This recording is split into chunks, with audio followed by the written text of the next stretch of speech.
apa pentingnya sih belajar ilmu cinta? Ya buat teman-teman semua yang udah sering nongkrong di kelas cinta, mungkin kalian sering mendengar nih dari teman-teman, mungkin ketika kalian sharing video-video kelas cinta atau ketika kalian sharing postingan sosial media, nge-share atau retweet atau repost ya, itu suka ada orang-orang yang skeptis istilahnya. Orang-orang yang ngapain sih lu belajar gituan ya, ngapain sih belajar cinta-cintaan gitu, cinta mah alami gitu, cinta mah nggak perlu dipelajari ya. Jadi banyak orang itu merasa malu gitu. Ini kita jujur aja, buka-bukaan. Jadi buat teman-teman juga semua juga mungkin udah pernah mengalami ya. Malu kalau misalnya ketahuan sama teman-temannya atau sama keluarga kalau belajar ilmu cinta gitu. Dan ini banyak. Jadi di kelas cinta sendiri aja suka ada orang-orang yang dia beli buku, misalnya beli buku dari kelas cinta ya, terus kan kita kirimin ke alamat mereka.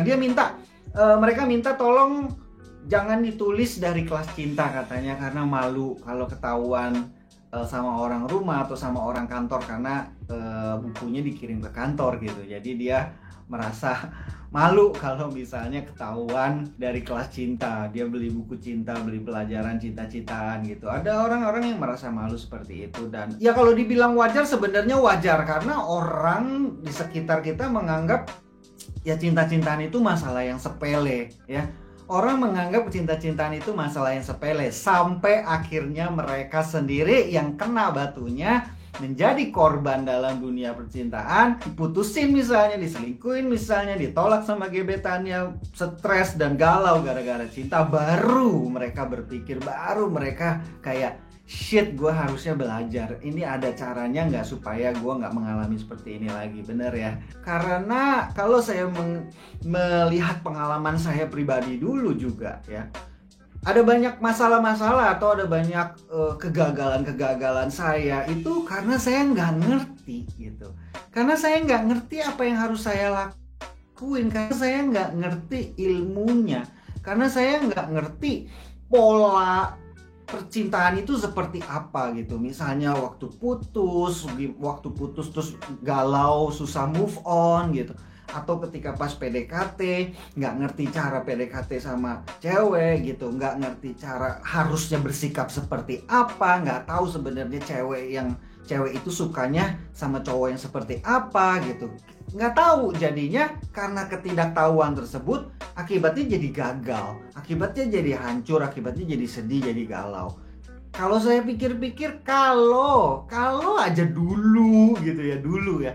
Kalau dulu saya udah kayak sekarang nih, udah ngerti segala macam tuh, aduh, kayaknya hidup bakalan lebih mudah gitu. Kayaknya kegagalan-kegagalan yang dulu itu bisa dicegah gitu.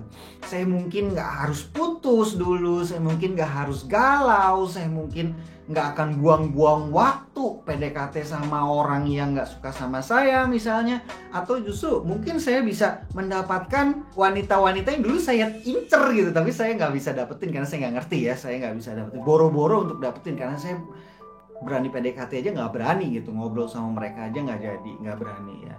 Oke, jadi ada banyak hal yang kalau saya ingat dulu, aduh, andaikan saya udah ngerti gitu, andaikan saya udah kayak sekarang nih pengetahuannya nih, wah, hidup kayaknya bakalan jadi lebih mudah, bakalan jadi lebih happy, bakal jadi lebih bahagia, dan ada banyak sakit hati yang bisa dicegah dan tidak perlu kejadian gitu. Ayuni Kazera, andai dulu nggak kejebak sama pasangan yang manipulatif dan otak selangkangan, mungkin dulu nggak ngalamin depresi berat. Depresi berat, aduh, sorry ngedengarnya ya, saya juga jadi ikut sedih ngedengarnya Ayuni, ngebayangin langsung depresi berat sampai merubah kepribadian kayak sekarang gitu.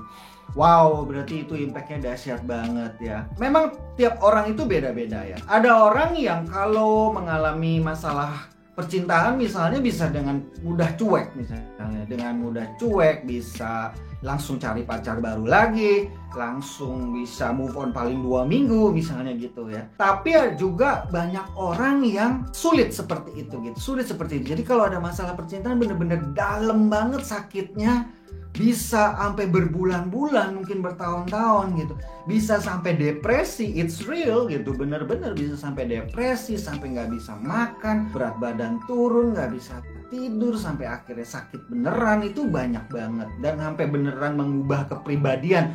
Jadi banyak banget juga yang curhat sama saya, misalnya dulu oke, gue tuh dulu tuh keren banget gitu. Waktu SMP gue banyak pacarnya katanya, gue pede. Tapi begitu gue abis diputusin sama pacar gue yang pas kuliah misalnya, gue langsung depresi, gue langsung berubah, gue jadi pendiam, jadi nggak pede, jadi minder, gue jadi sulit untuk memulai hubungan baru lagi. Ada yang seperti itu, banyak yang seperti itu ya, yang benar-benar mengubah kepribadian mereka banget ketika mereka mengalami kegagalan cinta gitu. Jadi masalah percintaan ini nggak bisa dianggap remeh ya, terutama buat orang-orang yang tahu gitu bahwa dirinya itu bakalan hancur kacau balau kalau misalnya mengalami kegagalan cinta ya.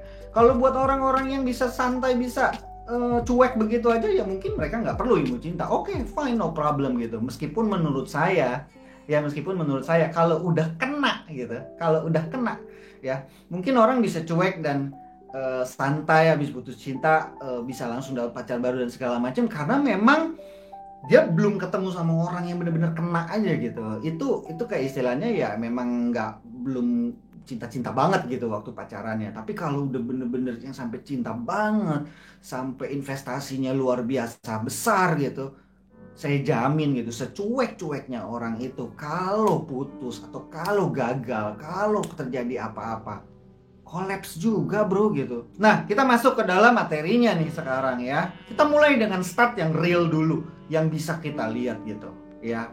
Dampak dari tidak mengerti ilmu cinta. Oke, yang pertama itu adalah yang paling jelas, ini datanya ada ya, perceraian di Indonesia yang semakin meningkat ya. Menurut Badan Pusat Statistik di tahun 2017 ya, 1,9 juta pernikahan, ada sekitar 374.000 yang bercerai. Jadi kalau dihitung mungkin sekitar 19, sekian persen itu yang bercerai. Ini datanya naik banget, makin tahun makin naik yang bercerai. Ya dulu saya inget banget dulu waktu masih awal-awal zaman-zaman Twitter ya, zaman-zaman Twitter tahun 2012 gitu, 2013 saya ambil data juga kan, tapi data waktu tahun itu masih 10% dari 2 juta pernikahan, sekitar 200.000 yang bercerai gitu, cuma sekitar 10% gitu. Tapi sekarang udah makin naik lagi 10%, jadi sekitar 20%. Jadi boleh dibilang 1 dari 5 pernikahan akan bercerai kalau ngelihat dari statistiknya.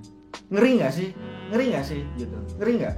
Dan itu bisa jadi kita, itu bisa jadi kamu, itu bisa jadi saya gitu loh. Kadang orang kalau ngedengar statistik seperti ini, dia selalu meremehkan, ya itu kan orang lain, ya ada 20% pasangan akan bercerai, ya itu kan yang lain, saya tidak termasuk dalam 20% itu. No, enggak bro gitu.